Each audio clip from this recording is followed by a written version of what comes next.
if I tell you that I'm funny, that's great. But if you hear that I'm funny from somebody else, it has a lot more influence.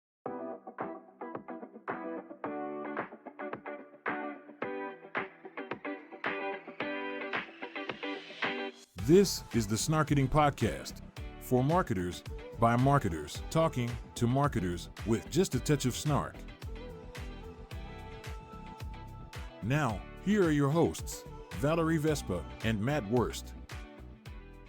Hi, and welcome to the Snarketing Podcast. I am Matt Wurst, coming to you from the ANA's Masters of Marketing Conference at the Rose and Shingle Resort. You know it, you love it, it's been here forever.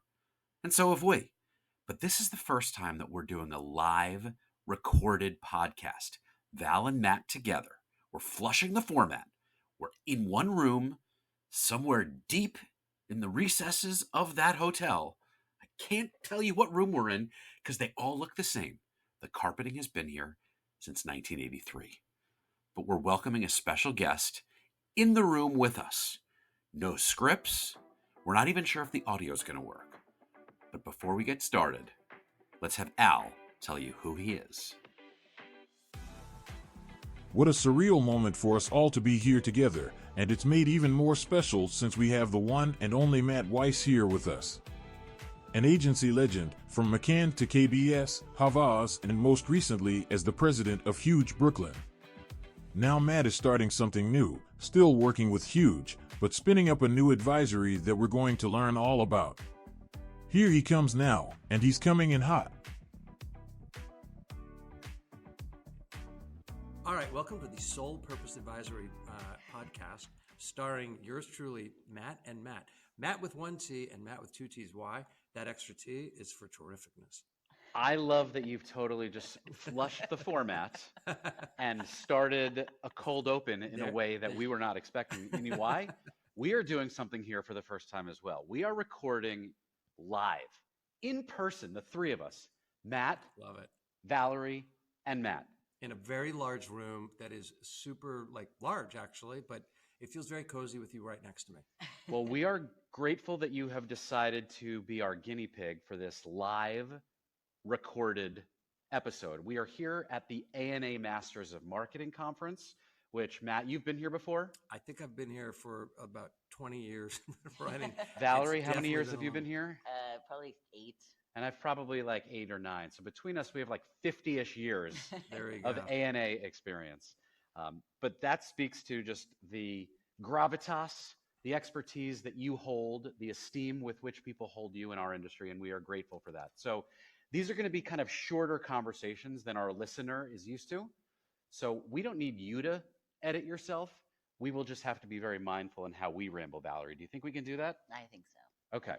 So Matt, let's turn to you as the longest tenured ANA veteran here in this space. Let me just start by asking, what brings you back here every year? Yeah, it's a great question. First, thanks for having me on the podcast. I love doing it, not because I like to hear myself talk, which of course we do, but more importantly, it's really important to share and to give back. So I've been coming to the ANA, and not just the Masters. I go to a lot of the ANA events throughout the year because I find that the content is, high quality. I also find that the attendees are super high quality.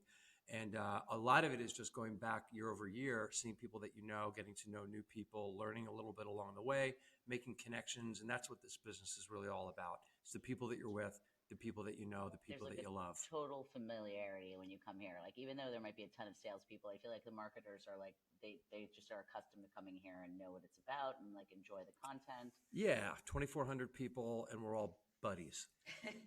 I mean, you're here in, I would say, somewhat of a different capacity than you may have been in the recent and certainly distantly familiar past with others who you may know, but they may not know what you've been up to. You have been a VIP First Ballot Hall of Famer as an agency lead and a strategic thinker and thought leader.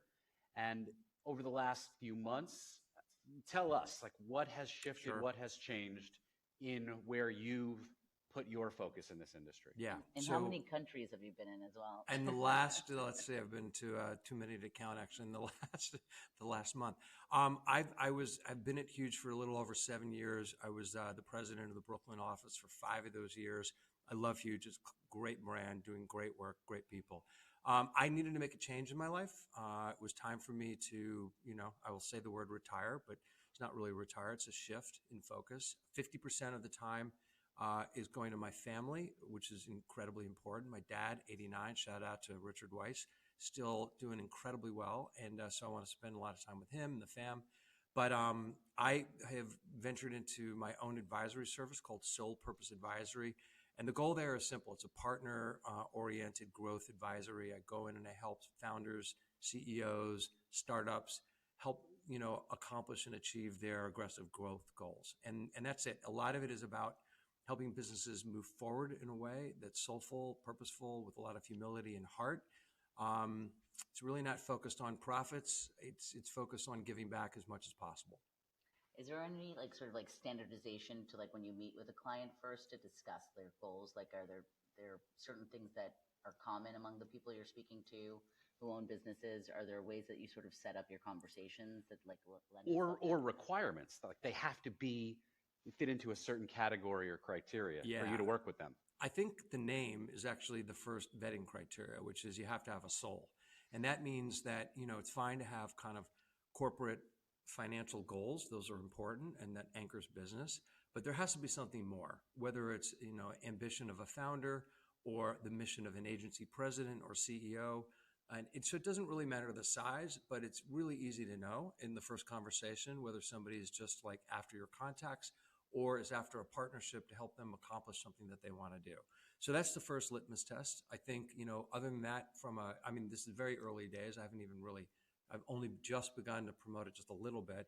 I'm not looking to conquer the world. I, work with 1 or 2 clients here or there, not overextend myself, not trying to build a massive, company.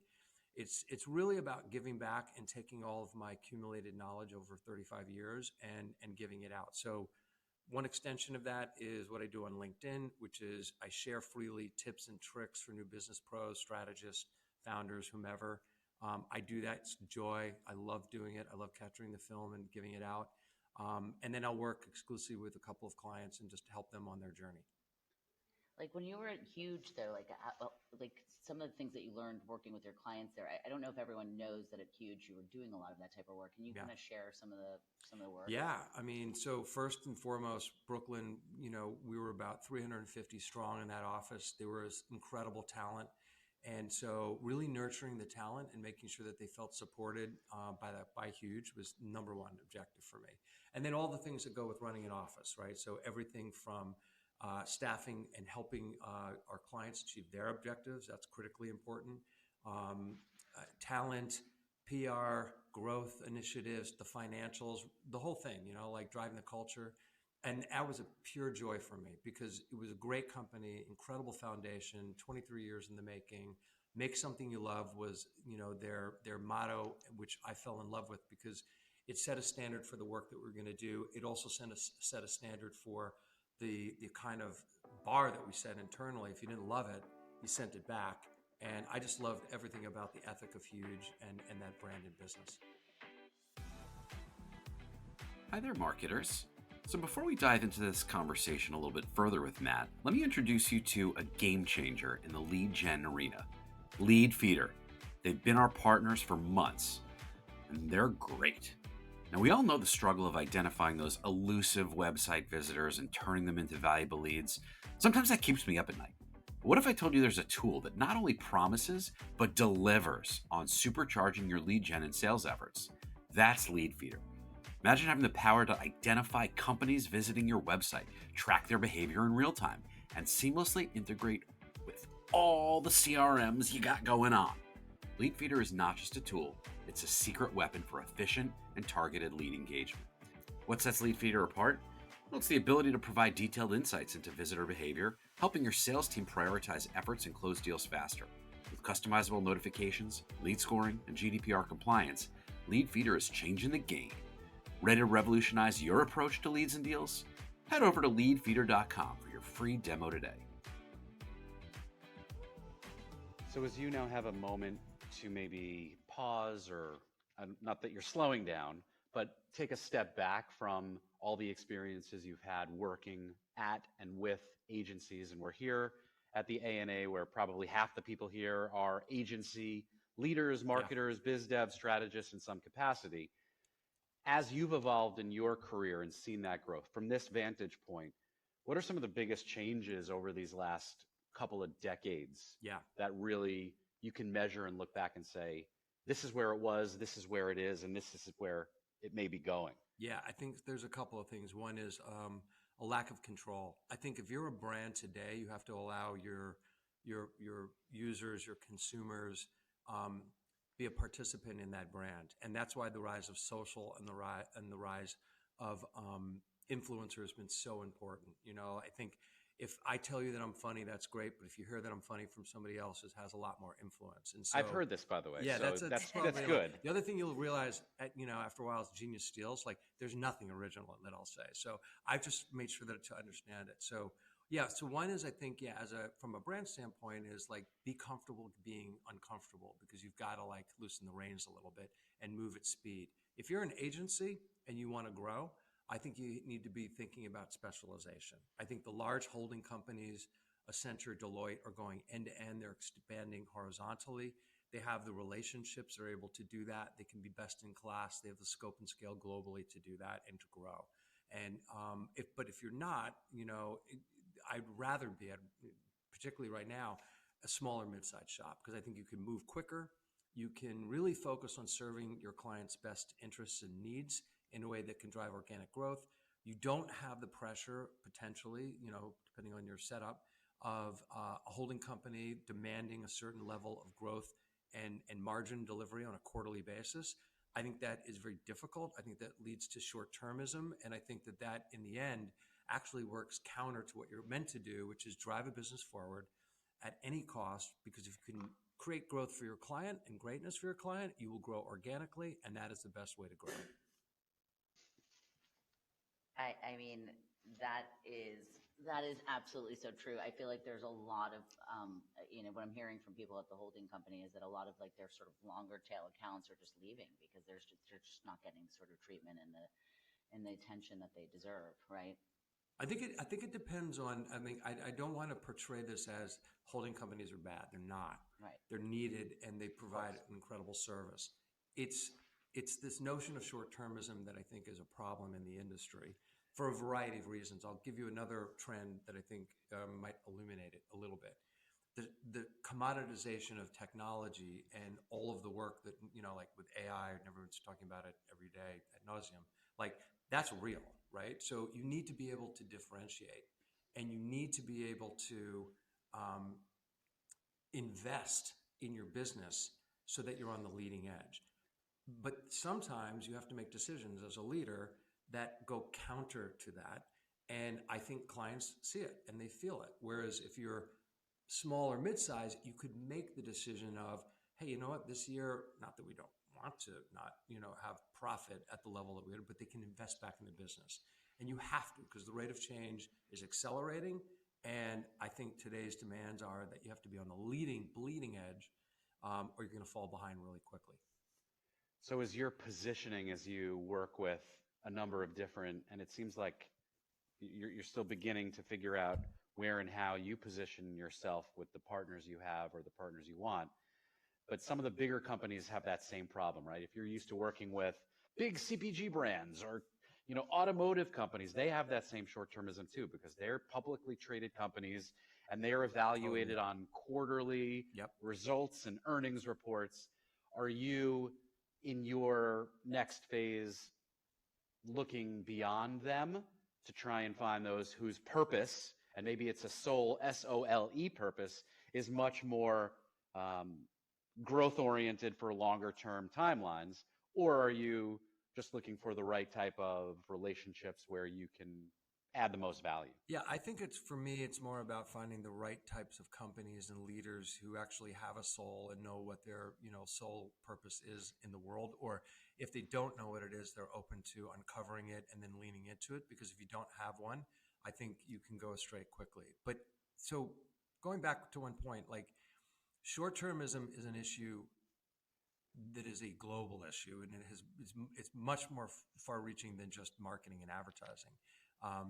And we won't get into that because they'll send us in a different direction. But companies and brands, right? And whether you're an agency or a brand, right? You have to nurture your brand over time. You have to drive sales overnight.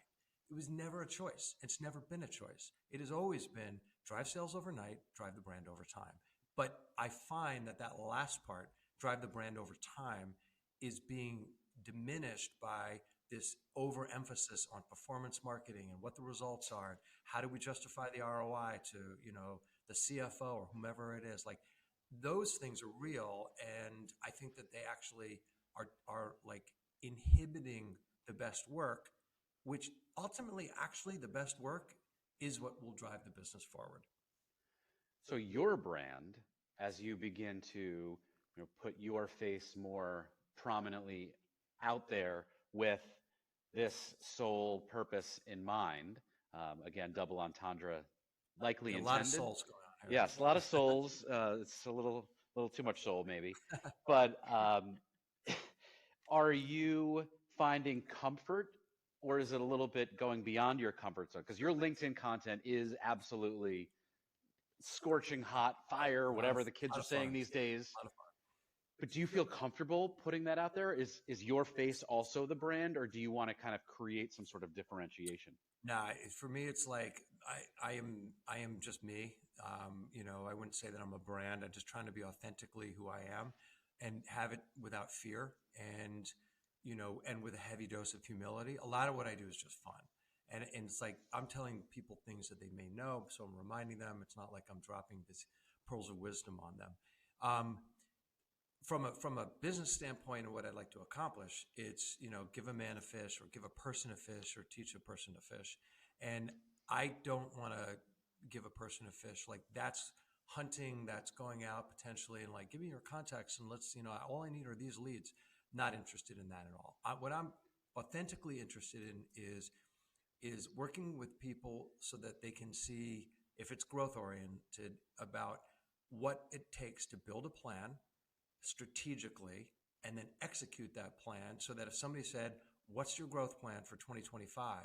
You could literally pull out a sheet of paper and you could say, this is my target. These are the people that I would like to reach out to. This is why. This is how we're differentiated. This is the marketing that we're going to do, whether that's LinkedIn or whatever.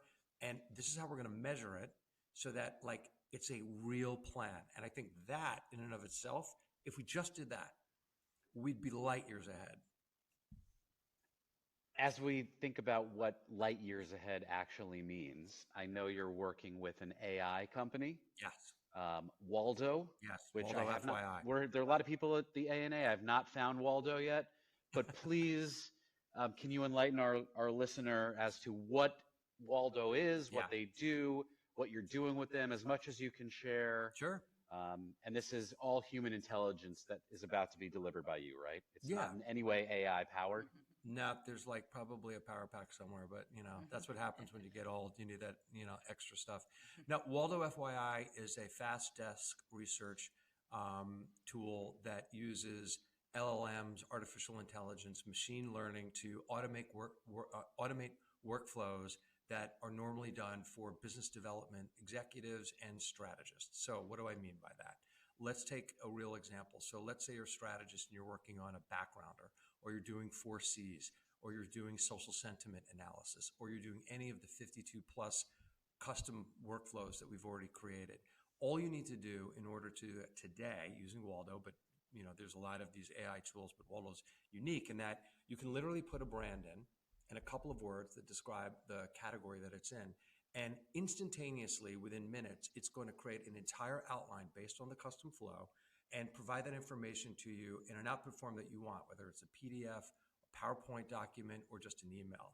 And then you can go in and you can adjust those workflows so that they can be customized. It taps into data sources that you would normally use, right? So if it's social scrapes, it's Twitter and it's Facebook and, it's all the platforms. And then similarly, if you're trying to do desk research on a brand or a business, it can go in and actually look at the data sources and provide you with that information. So it's saving you an enormous amount of time.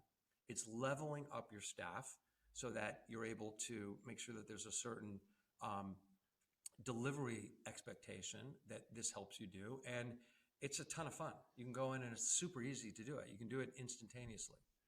So as a tool, is this going to make strategy and creativity better because you're able to cut out some of the manual workload and the heavy lift? Yeah, it's the intended result? Yeah, well, it's a great question. It's not meant to replace anyone, and it's certainly not meant to replace human intelligence and the work that strategists and new business people do. What it's meant to do is to take those initial steps and shorten the distance between deciding on something that you need to know and then actually being able to get that intelligence. And so I think one way to think about it is kind of like speeding along to get to the basics that you need, sometimes much more than basics, deep knowledge, so that you can spend more time on the intelligence factor, which is what clients are paying for anyway. So it's just redistributing where the energy is, whereas like it might have taken you days to do a scrape on a business. You can do that now in minutes. So what are you going to repurpose that time for? Thinking, participating in groups within the agency to make things better, create an idea, or like just the higher value areas. Like, what do you think in general in marketing and advertising? What do you think the next like 5 years look like outside of AI? Yeah, so I think that people need brands. They always have needed brands, and they will always need brands. They're a shortcut in the way that you think about something, and it provides trust and security. That will not change. The sources will change. So influencers may drive you to, a brand that was born on Instagram. That didn't happen 5-10 years ago. It definitely happens now. But the idea that a brand, business, product, or service needs to think about how it promotes itself to get its story out. And importantly, learn from Huge, it's also the interaction with the user, the consumer, right? Like in a human way, like that's going to be critically important. People are making decisions and choices every day, whether it's how this mic performs, right now, and then how I edit with it later, or like those decisions happen all the time. So I think as a marketer and an advertiser, I'd be looking at the customer journey really carefully. I'd really be understanding our audiences and their preferences, because we're in a time now where it's the super long tail. You can be, look at anything, and stay curious, and all the way from the big human insight that talked about that today. Of course, we need that, but that is not what it's all about. And it's also understanding these micro nuances and desires that people expect from the best businesses and brands out there. So I think we're going to go through an incredible time of creativity and an explosion of ways that you can connect with people in different ways. I think we're going to blow away consumers. We're going to be multimodal. It'll be voice-based, not just text. It's not going to be passive. It's going to be an amazing time to be in the business. The ones who are going to win are the ones who embrace that and use those as tools for the trade to advance their client's business forward. I mean, I thought we were just going to talk about the future of, are you going to be here next year at the ANA? You went a little deeper than I thought you were going to go. We go to Costa Rica, we'll all be there. Yeah. I mean, where are you surfing next? Yeah, exactly. Okay, so we usually do a lightning round of like 6 to 10 questions. In the spirit of express ANA focus, we'll ask just a few. So number one, what's the best snack you've had during a break here at the ANA? A little bit of vitamin D when I walked outside. Oh, nice that you got out there. Those breaks really are important from sometimes people. Who is the most interesting person? You don't have to name names, but like, did you meet someone who you're like, oh, that's really cool. You do something I haven't heard of, or you made me think in a different way? There's tons of people. I learned from all of them. I just connected with Charlie Chappelle from the Hershey Company. He's doing a new gig from media to innovation. He's supercharged about it. I was fascinated in the way that he's approaching it. And the last question, this can probably be a yes or no, and the question will be longer than the answer, but I know many people who have left agency life to start something, and it's a consultative approach, or in some ways providing a service that is similar but not entirely related to how agencies worked, but then kind of became an agency as they got better at it. Is there a chance that you are just building the next generation of what an agency can or should be? 100% no, because I left that world. But I'll leave you with this thought. Sole purpose will help people move forward, achieving and accomplishing their goals. And for everyone else out there in podcast land, what I always end with is something that I truly believe, which is love relentlessly. Why? Because it works. So my wish, to reverse this back and not answer the question, is to say that if there was any legacy that I would leave, it wouldn't be another agency. It would be that people would love relentlessly, because we need more love in the world. And if I can do even just the tiniest amount of that in the world, I would be super happy. We might need to change the name of the Snarketing Podcast to like something much more soft and positive, because you've brought a different energy than I think Valerie and I are used to. Certainly, when we come to these events, this is where our snarkiest personalities come out. But I think maybe we should just be more loving. Yeah, this is a little love for y'all. Can't go wrong. Well, I love you, man. We're going to spread it back with us as we return to our respective homes and businesses. But wishing you safe travels and best of success in everything that you do as you move on. So let's be real. The conversation was a 10 out of 10, but the audio was probably a 7. But we're all still learning. As someone said here at the ANAs this week, always have a learning mindset. Matt Weiss has it, but he also taught us more than our fair share today. Thanks, Matt and Valerie. See you next time, and maybe right here at the Rose and Shingle.